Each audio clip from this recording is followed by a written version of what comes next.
Good for him. Matt, how you doing? Matt Sherman's in the house. Hello, Nice to Matt. see you, Matt. Oh, Tuesday, lunch chat. What do we talk about today? Well, first, buy my book. By Glenn's Brilliant. One of these days, I'm going to do a Sounds graphic easy. where I can have it like floating right along. Buy my book, buy my book, buy my book, buy my book. Echo, echo. Oh, Glenn, I had an idea for your next book. Since the title is When the Fat Orc Sings, and that kind of comes out of opera, you should find another phrase that's entered the common parlance out of opera for the next book. I bet you got one. The idea just popped in my head. I don't. Oh, okay. I'd Okay. have to spend time looking for a phrase that came out of opera parlance. I don't know where that title came from out of my head, but there it is. Or how about when the bard breaks a leg? A little theater. How about when a bard breaks wind?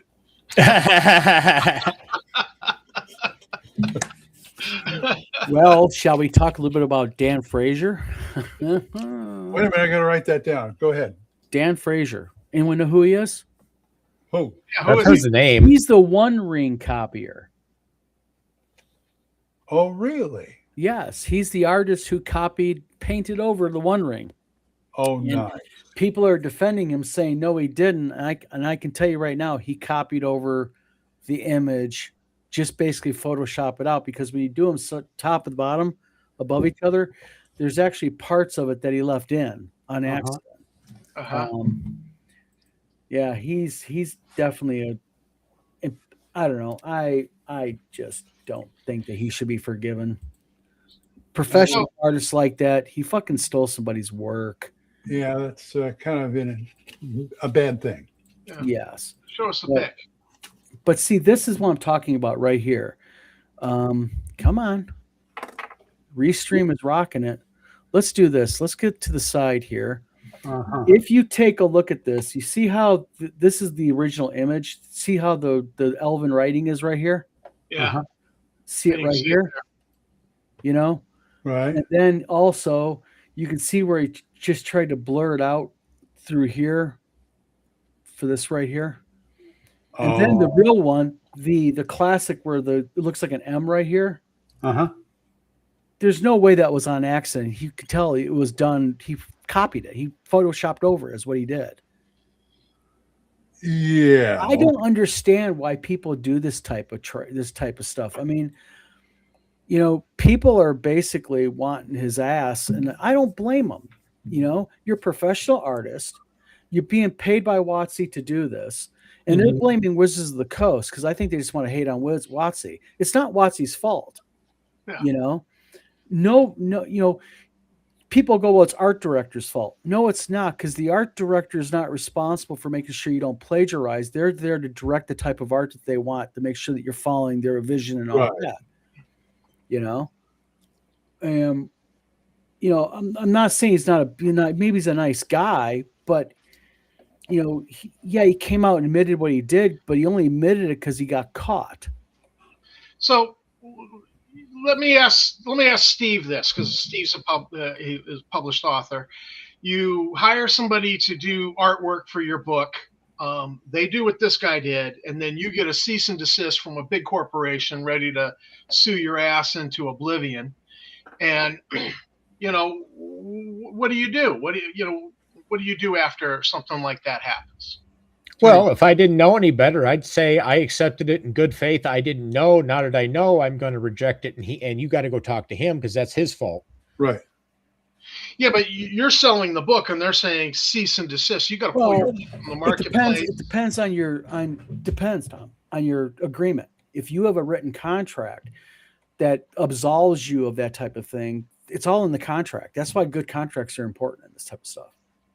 Because legally, in that case, if you don't have a tight contract that protects you, it is Steve's liability because Steve published the book. Right. Now, if Steve has a very tight agreement with the artist, that the artist says, I won't plagiarize somebody else's work, yeah, Steve can still be sued, but then there's some legal back and forth. And most people who do a C&D will work with you on that. they'll be like, we don't want you. It's not your fault. We know. We want to go after him. Yeah. Or they just go after the We, market. we, That's the we most. can assume that Watsy probably has a tight contract because Oh yeah. Oh, they do. They're God very. forbid they have to reprint. Well, I think this was a card, and I Oh. think this was a limited amount of cards. Okay. I don't know what the exact amount was. Magic. Magic's Gathering. I think it was. Chad, how you doing? It was very limited, like special edition card, the One Ring. Maybe I'm wrong, but I think that's what I read a couple different places. Okay, gotcha. So, yeah. But you're opening yourself. That's why contract, Mm-hmm. and then you got to make sure that and I'll tell you how it really works is with lawyers is they go after who has the money. So Watsy's clamping down on this because Watsy knows that they're open up for liability from the original artist now. Oh yeah. Huge thing. Well, and this is the thing. Look at Watsy did to Justin Lanasso at TSR over trademarks and violating their marks and everything. They take it very seriously. Yeah. And it's not their first rodeo either with this. No, it's not. And then you have I guess you got Dungeon Delver in Oregon is out there now. Boy, he's opening a can of worms with Watsy that I wouldn't even touch a 10-foot pole. Do you know what the background on that is, Tom? Oh, well, he's been I guess he's like doing a reprint of the original OD&D box set and just gonna sell it and off a Drive-Through RPGs PDF. Oh man. Yeah. Just bizarre that somebody gets something in his head like this and I'm going to do this. Part of the problem is that people buy and sell and trade in those white boxes and the wood grain box. And so when you start putting out these modern reprints, it drops the bottom out of the market. And it's very frustrating. I remember being on eBay and I'm looking at what I really think is a modern reprint of a Star Frontiers module, that's off of Drive-Through reprint, but they're being kind of slick about how they describe it, and they're making it seem like it's from back in the day, but it's not. And trying to get $40 for it, and I'm like, hell no. Yeah, I'll just go on Drive-Through and get it for $7. Yeah. Sorry. That kind of thing it's irritating. Well, it screws up the market, and it's not ethical and it's not legal. Well, the thing is and this is the thing about Dungeon Delver that gets me is, I'm going to call him out for what this is. What he's doing is he's stealing Wizards of the Coast's work, their property, like Wizards of the Coast or not. Watsy owns that IP. That's theirs. Yeah. And and I've seen people basically supporting this, going, "Well, tough shit, screw Watsy." Well, then if you're going to have that attitude, then why can't I just take your work?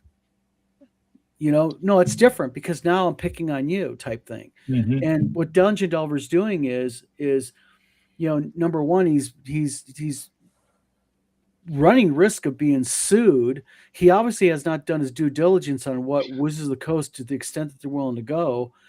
And not only that, but I think then you're also involving other IPs because I think Luke is loosely in control of some of that IP also because of his dad's name and Gygax and whatnot. Yeah. I mean, this is just like a convoluted pile on mess that he's opening. And what gets me the most is he's just openly proud of that he's going to do this. And it's like, dude, you're just going to take somebody else's stuff, reprint it because you want to. Sorry, I'm going to bet with Wizards of the Coast on this one. Times were back 40 years ago. If you were going to steal something, you kept your mouth shut about it. Yeah. Yeah, he's bragging about it quietly and hope it didn't get noticed. Okay, but now people are like, "Hey, I'm stealing this stuff and whatever." Well, and the thing is, what he doesn't get is he's gonna do this. And let's say he does it, he gets away with it for a while. it could be 2-3 years down the road. If WotC gets wind of it then and goes after him, then what they do is they go after actual damages, perceived damages, and they can go after. It doesn't matter if he says, well, I only sold 50 copies. Does not matter. Our Right. damages, though, because of the level of exposure and the bottom market and future profits and all this other nonsense. And they have Hasbro lawyers behind them. Yeah. Chad says some people are bound and determined to learn the hard way. Well, I'll tell you what, bad. This is the day and age we live in, where people are like, I'm going to put my cod piece on the anvil and wail away on it with a hammer. It's just I don't it's just what bothers me the most is he knows this is wrong. I mean, he's not an ignorant, new to the thing, doesn't realize what he's doing.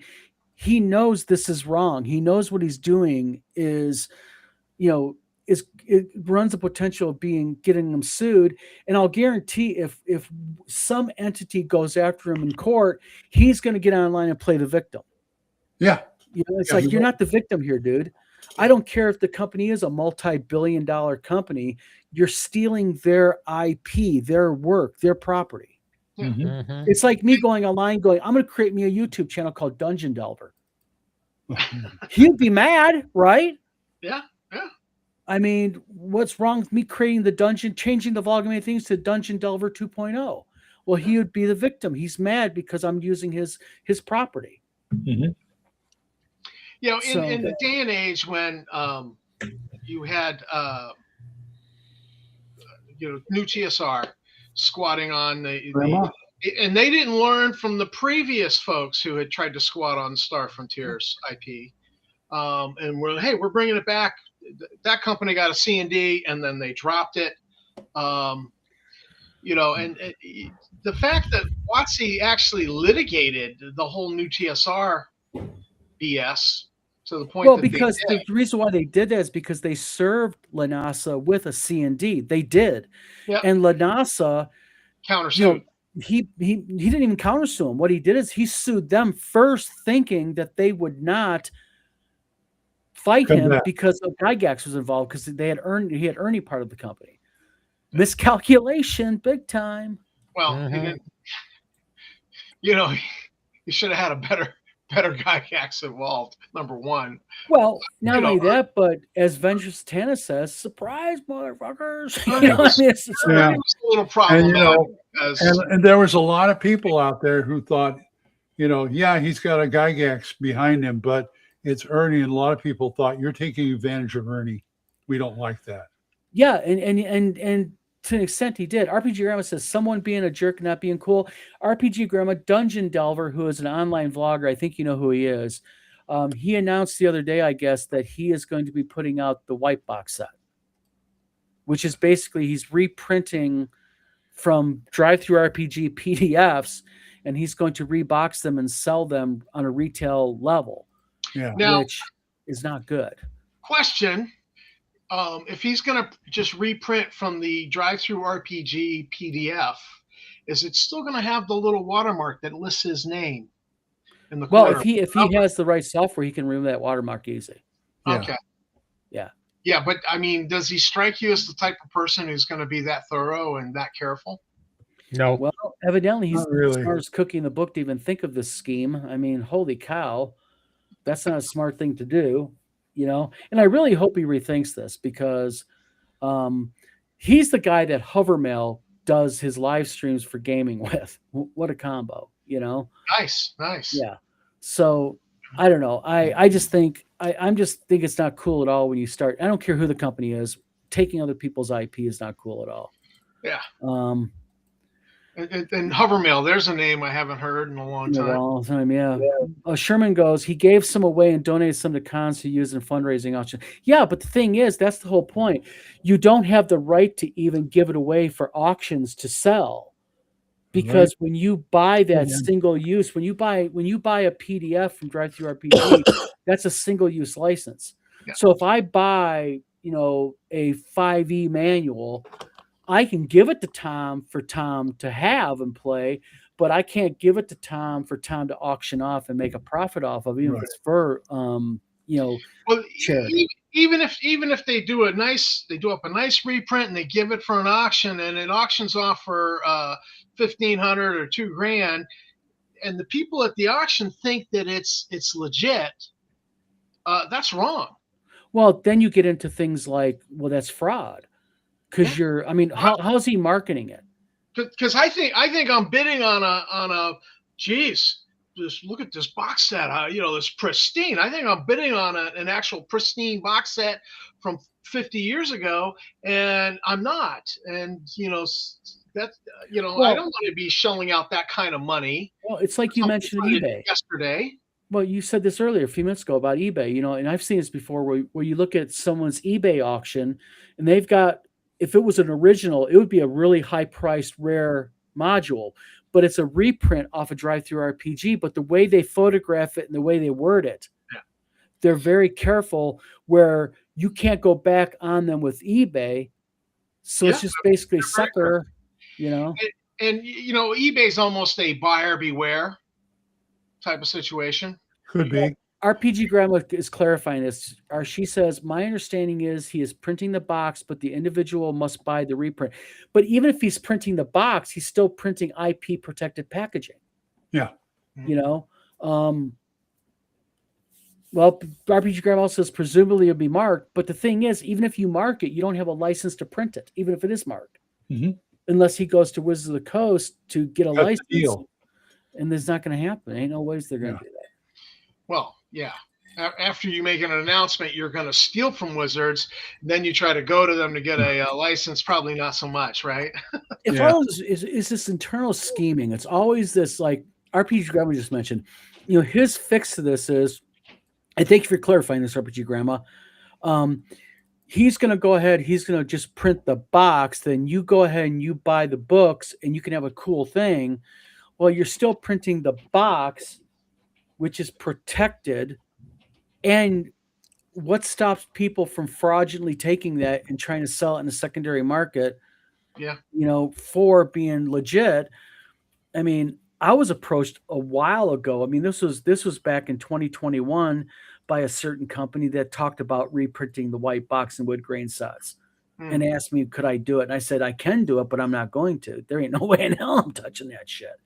Right. I don't I'm blame not you. going to talk about the company because I think we know who the company is, if you like Harry Potter and Voldemort. But the thing is, but these are the things that people come up with and they don't understand is that intellectual property is just that. It's property of somebody else's.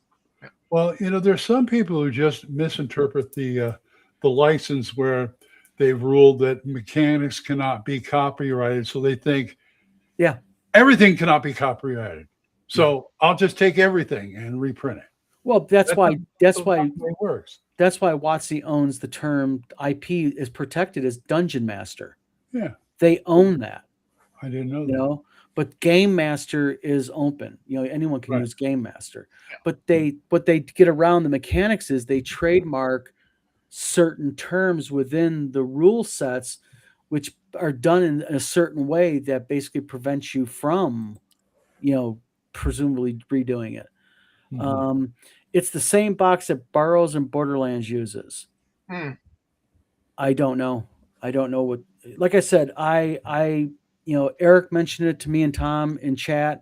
I looked at it. I watched the video, a little bit of it, and got so irritated with the video, I just turned off. I was like, you know what? This is just going to frustrate me for the day, so I'm going to walk away from it. Ultimately, at the end of the day, it's going to be his lookout. If he gets sued, that's on him. Good luck with that. More power to him. I'm certain plenty of vloggers will cover it eventually, and if he is doing wrong, and well, there you go. He'll get it in the end, in his end. Well, it's just this fundamental idea that people have online, and not everybody. Thankfully, the majority don't think this way, but there's this core group of people that think, if I want to do it, I can do it. It's the internet. Yeah, and it's like it's still cool. They still think the internet is like this 25 years ago when it was like the Wild West. Yeah, and they still think it's that way. And it's like, no, not anymore. Well, 40 years ago, you go back 40 years into the 80s. If you wanted to write but you couldn't write, you weren't going to get published. And then in the 90s, you had these vanity presses like, you can be published. You just got to, drop $500 and we'll give you a case of books and you're published. Those books aren't in stores. The content in them's crap. It's a vanity publishing. Then along, you start to get desktop publishing in the end of the 90s, going into the 2000s. And now here we have, it's almost Wild West. Anybody can be published. You got AI writing for you, illustrating for you, laying out for you. And hey, I'm an author. But those markets settle. Those markets gradually adjust to the new tech out there and everything. It's like when I had my publishing company. Yeah, we charged a fee, but we did editing. We got your book into stores. I mean, yeah, it's they call it vanity press because you're filling up your vanity, your self vanity by publishing your own book, by paying for it. Yeah. But my argument is that first of all, submitting your work to be published traditionally, it's like 80% of books are declined. So for good reason. Yep, for good reason. Number two, at the end of the day, if your book is in Barnes & Noble, online, available for sale, available for mass purchase, it doesn't matter if you pay for it or not. You're available for mass purchase. You're in Barnes & Noble, Amazon. You're in these other locations. And see, that's the thing with this Wild West you talked about, Tom. You're right. It is a Wild West. It is literally just people thinking that, I don't have to put out quality work, and that's damaged the industry hugely. Yeah, and because Amazon hasn't made that any easier doing their own press thing. No, that's one thing I found a lot with with a lot of the stuff I'm finding online it's very much, it's garbage that, and I'm not saying that to promote my stuff. I'm just saying, even if I wasn't an author, I could look at a lot of this stuff that's coming out now online, and it's self-published and all this stuff, and it's the reason why the old gatekeepers were so useful back in the day, because they kept this garbage off the shelves, because it's just people throwing out garbage. And look at me, I'm special, I'm an author, come bow at my feet and kiss my toes and all that kind of stuff. And it's just like, no, man, don't, if you're not going to produce something good, don't publish, period. See, but then you get into the infamous question you just raised. What is good? What is good? What is not good? Oh, hang on, I got somebody at the door. I got to be right back. And that's a subjective, That's my hope. Yeah, that's exactly it. Us three here can pull up, show me the best book you love and show me the worst book that you hate. And we'll each have a different book. Right. I do not like romance novels, but there are people out there that swear by them, that love them. I mean, I love fantasy and not sci-fi so much, but I love fantasy novels. But there are people like Tom. Tom's a good example. Tom likes Star Frontiers. I prefer Gamma World. It's not the fact that Tom's right, I'm wrong, he's right. It's just preference. And Tom is a little bit, messed up in the head for liking Star Frontiers better than Gamma World, but we forgive him for that. Hey, at least he doesn't like Traveler. So, okay. Well, what's that? Cepheus engine? I like Cepheus engine. And I have had a character die during character creation. So, okay, we'll forgive you this one time. One time. But years ago, when we were producing the Frontier Explorer fan magazine, one of the fans of Star Frontiers, he's like, "Yeah, I got a book I published," and so I was like, "Really? Tell me, I'll do a review of it." And so I ordered his book off of Amazon, got it, started reading it, and was like, "Oh my God, I cannot put a review for this book in our magazine," because our magazine was explicitly that we were trying to be family friendly. We weren't going to put anything too graphic, in it, even though it's just you might only interact with it as a PDF.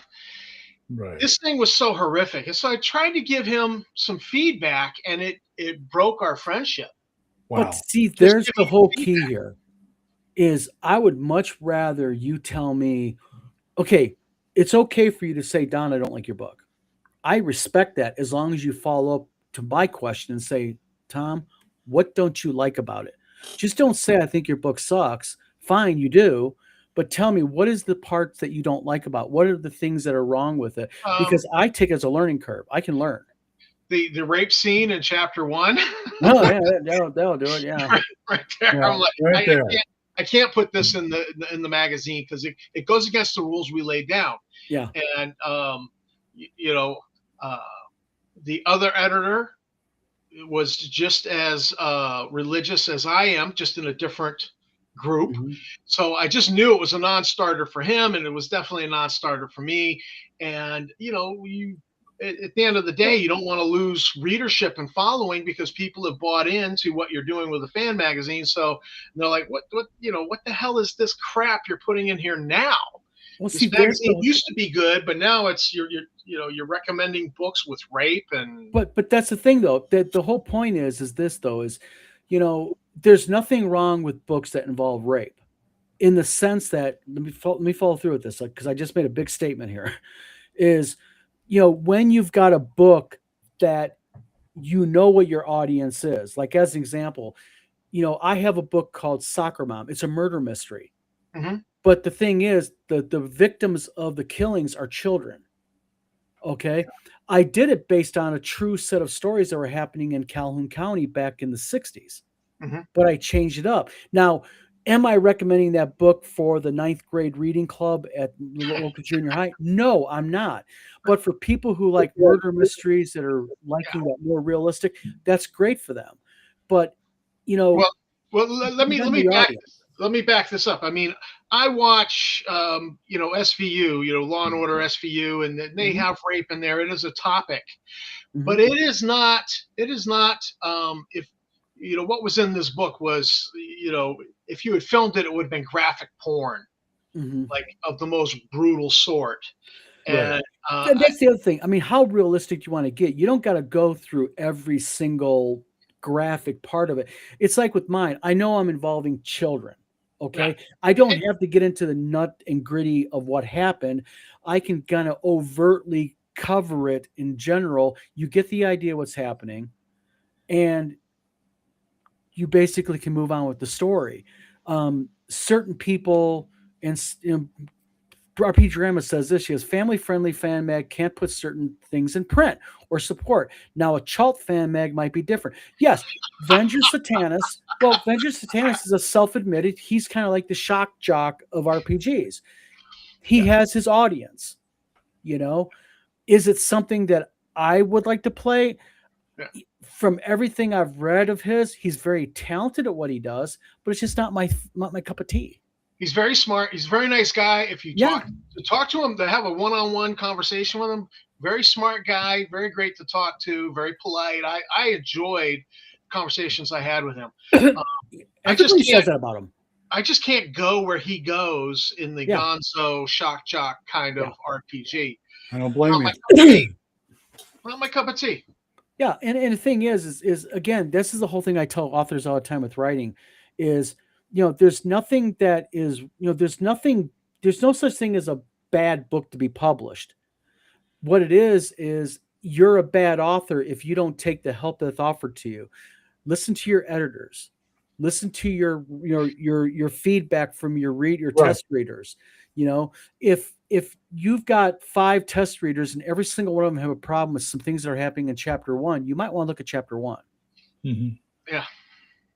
I mean, and that's the other thing, we talk about, sexual assault and things like that in books. Yes, they're a legitimate subject that some types of writing covers, but there's the thing where you don't have to go really in depth sometimes. Sometimes you can be vague and get the point across.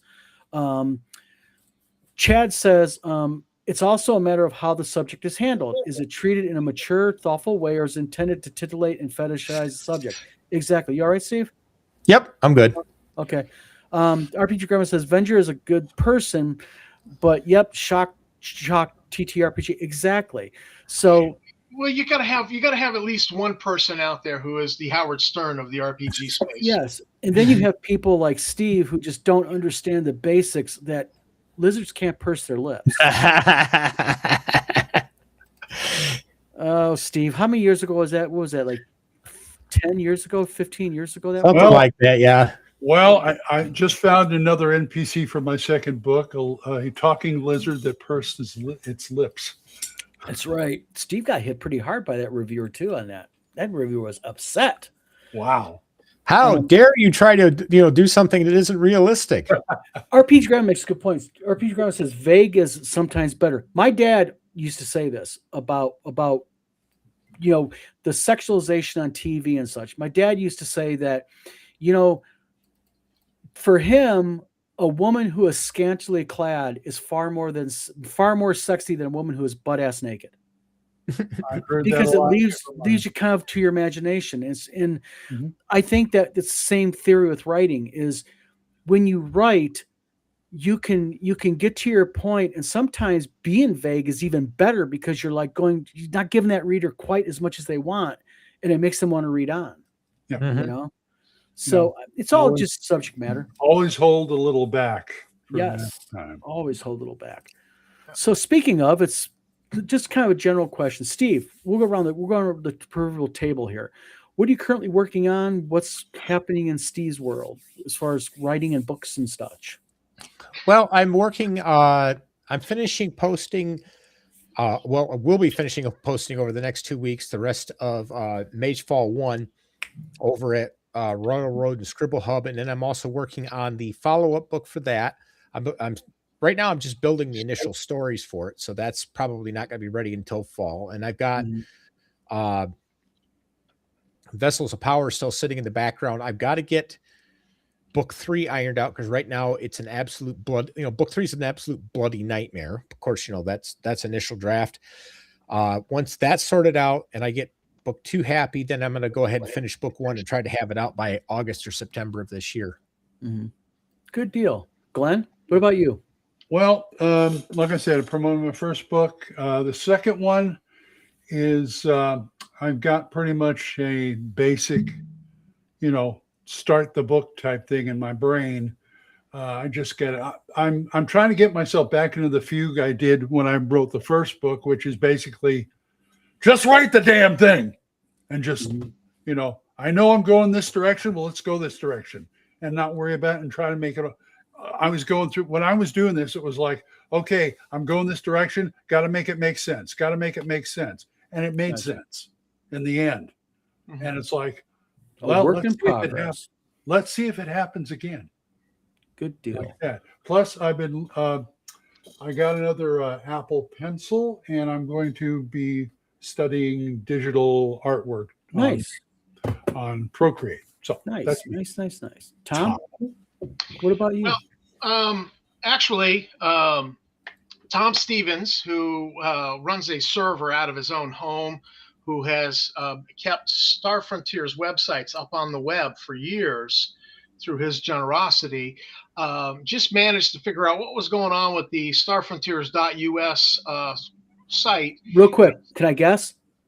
It was something minor, and he got it back up on the web. And so I was on it 2 days ago, and I found some stuff that I had posted I'd kind of forgotten about. And I was like, this is a great adventure. I thought it was something to do with Java. Something was deprecated, gone now. PHP out of it's date. a Drupal. It's a Drupal. Drupal. It's a version of Drupal that's really out of date. Drupal is out of date, period. Well, whatever it was wrong. It was kind of minor, but he got it back up. So I was hitting the starfrontiers.us forums and looking at some of the old posts because I really missed that website. And I came across an adventure that was all right. The last TSR campaign was the Beyond the Frontier campaign. That is now history. Tom, real quick, what is the website called? Starfrontiers.us. Starfrontiers.us. It's now back up.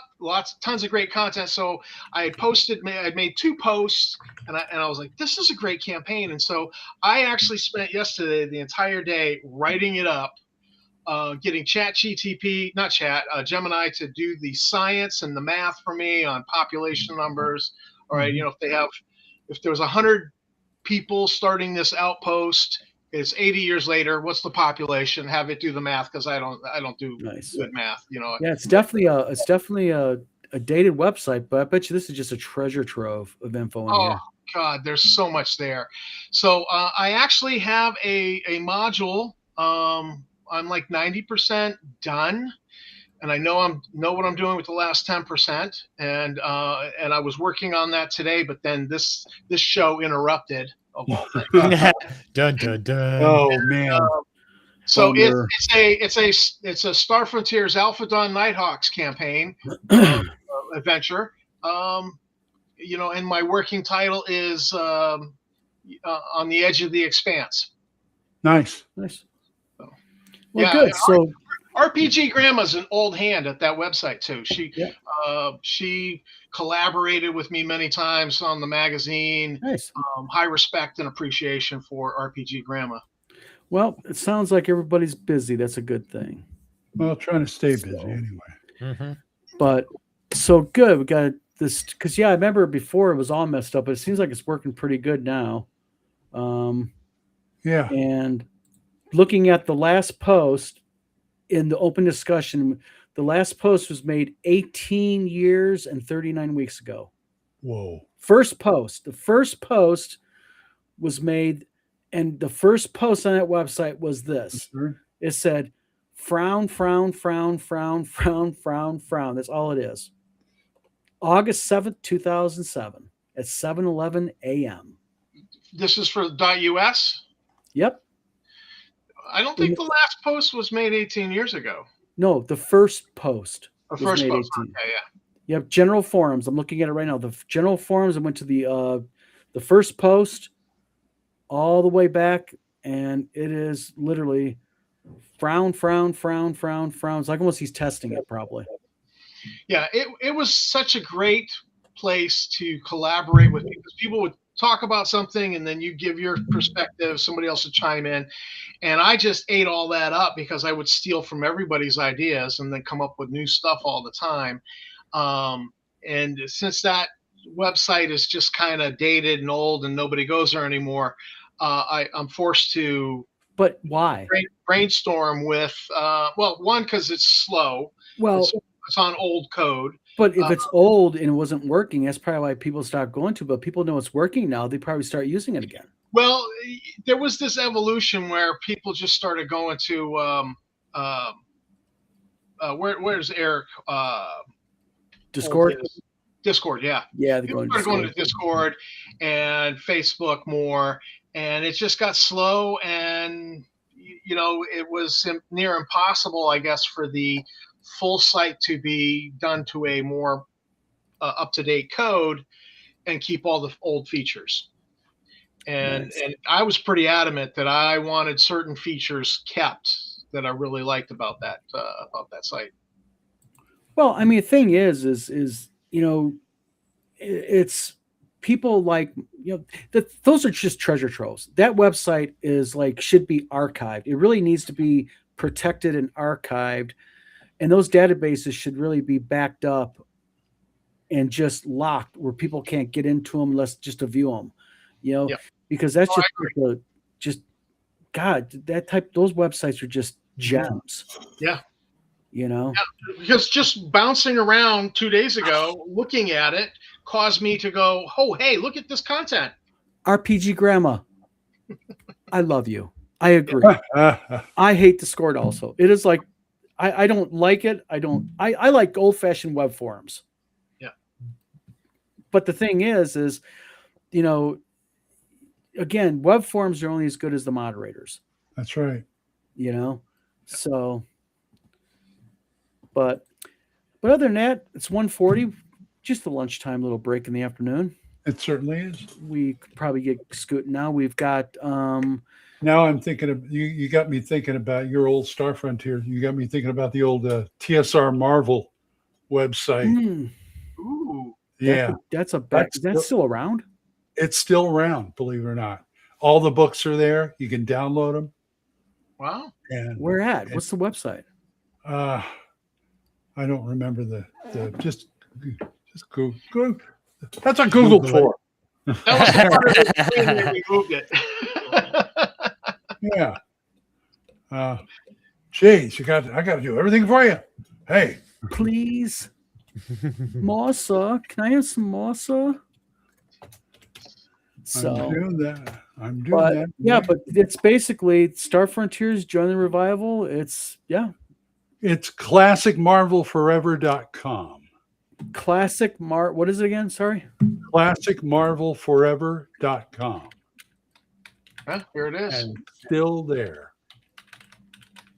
Classic for wow. Boy, you could tell these are some dated websites. Holy shit. Yeah, but look at the resources. Oh, I know. I'm not download. knocking it. I just think it's funny when you look at these little things. These are like little like pockets on the internet of like should never be taught. This should never be messed with. This should be just like saved. This should go straight into the Wayback Machine. Yes. Go to resource, like go to links. Well, the Wayback Machine loses things. If that people aren't going and consulting that way, you'll go to that website and then there's a picture, because I've crawled the Wayback Machine for lost Star Frontiers content. So I find a page, but the map is missing. It's no longer there in the Wayback Machine. Yeah. That's why you should have your own wiki, like me and Steve have. Make your own wiki. That way all of your stuff is protected forever. Nobody can mess with it. So, well, gentlemen, it is Tuesday afternoon. It is 1:42 in the afternoon. Certainly is. It is. Well, it's actually 12:42 where Glenn's at, correct? Correct. Okay. So, Steve, Tom, Glenn, thank you for coming on today. Hey, no problem. I guess let's see here. Thursday, we're going to be back with the Vlog of Many Things. Yeah. Then Friday evening. Yes. Yeah, because Friday afternoon at 1:00, me and Brooklyn DeGenis, who's from the Netherlands, we're going to be doing a model discussion on for studio scale plastic models, resin models, that type of thing. We're going to start doing a 1:00 show every Wednesday. And this guy knows models right there. I know a little bit about model building, a little bit. But thank you, Glenn. Matt Sherman says, thanks for the lunch distraction, guys. Need to get the meeting. Take it easy. Have a good afternoon. Chad, thank you again. RPG Grandma, thanks for being part of the discussion. Lucerne, everybody, thank you again coming on. And we will be back on Thursday and Friday evening. We're going to be back and doing something. We'll see if the squirrels are running for Tom because they seem to be operating. Days seem to be okay with him. Yeah. It's the evening that binds us up. Well, I've followed all the recommendations from ChatGTP and what my problem was, and it worked. So that's not to say the chat knows what it's talking about, because sometimes it hallucinates. A little bit. Sometimes it's smoking some digital pixels that are just. Speaking of, I missed him. I had to bring up smoking some digital pixels. I missed him. All right, guys. Thanks for coming on. Everybody in chat, thank you very much. You're welcome. I'm going to go back to my wife now and say, hey, I was partially right on that publishing thing. Don't get me in the middle of it. Don says so. Thank you. Sure. Partially about best I can do. Is Grim Creations. That's right. Binds you up like old MRE cheese spread. That's right. Ooh, yeah. That'll pack your colon.